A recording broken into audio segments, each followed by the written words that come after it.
Joined by Jonathan Sacerdoti, also from London, I-24 News European correspondent. I want to start with you, Jonathan, because the UK is already seemingly on a collision course with European leaders over the EU migrant quota. Isn't that the case?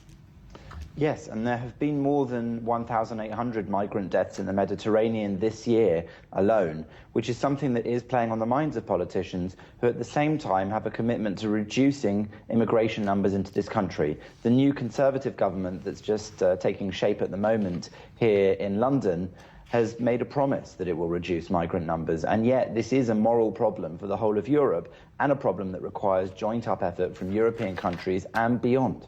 I mean, morally speaking, that is very correct, but you're staying with us because we're going to touch on, what the EU is offering to do in many ways, and for that also we are joined in studio by Roni Margalit, Amnesty Israel spokesperson. Roni, as Jonathan just mentioned, nearly 1,500 people died in the Mediterranean Sea on the way to Europe, trying to reach Europe. I mean, I don't think the migrant problem is going to stop because clearly they're coming from the Middle East, and the Middle East is on fire.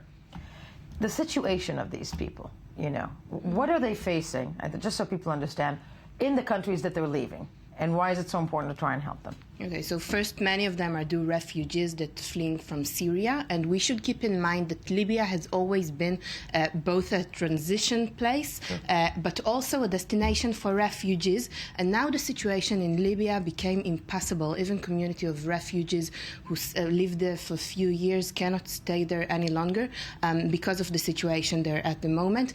Amnesty International reported on abduction, abuses, also in detention centers, that many of the refugees are being held there without any release date, exposed to a lot of abuse, sexual harassment, sexual assault, also rape for women.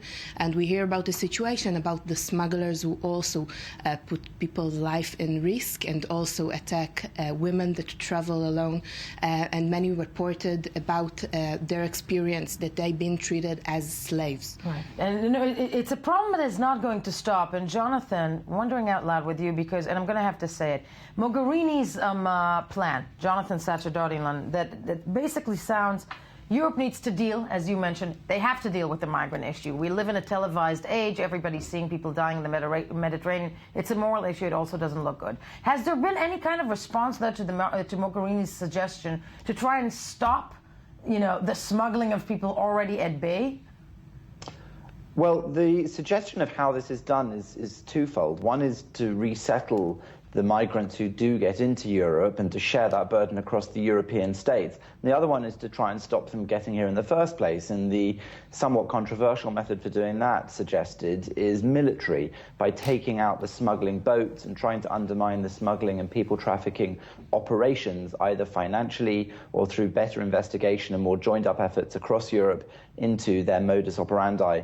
But that is also controversial because taking out the boats doesn't solve the problem for the people who are trying to come to Europe. And so that ethical idea there, that there is some help needed that Europe can provide to these migrants, is being ignored. Also, there is some doubt among experts that it would actually work to take out these ships. We've also had people from Australia weighing in. We even had the Prime Minister there suggesting that the only way Europe could deal with this is by adopting a method similar to the Australian method for stopping migrants coming in, which is to detain them in offshore centres and not to let them into the country. Of course, the complicated thing here is that even if it sounds heartless, what people are having to deal with across Europe, and leaders especially, is the idea that if you do resettle migrants who do get into Europe, you're making it more attractive for more people to try to get into Europe, which is making the business of the smugglers and the people traffickers better, not worse. So it needs to be a mixture of compassion, but also a hard fist that stops these actions taking place in the first place, because Europe simply can't afford or manage to absorb all the migrants, but it also can't ethically afford to ignore them. Then, valid points. That said, Roni, then what should Europe do? If you're listening as somebody who represents Amnesty International, you're listening to these plans at hand, be it, a military action to begin with and trying to stop other migrants from coming to begin with, or, dealing with it under quotas? What should it do? So Amnesty International actually claims that both the European Union should provide more resettlement visas and help some of these refugees, because we do know that many of them are fleeing from Syria, and many of them, recently 49 people were executed by the IS because they were Christian. So we do know that they face real danger. So one thing that Europe can do is to give resettlement visa for some of these flee. And another thing is to actually expand the operation, not just close to European shore, but closer to Libya. Sadly, all the time we have, Jonathan, I want to thank you, because listening to Roni, I doubt that is something that Europe is going to do offhand immediately, which you may agree with.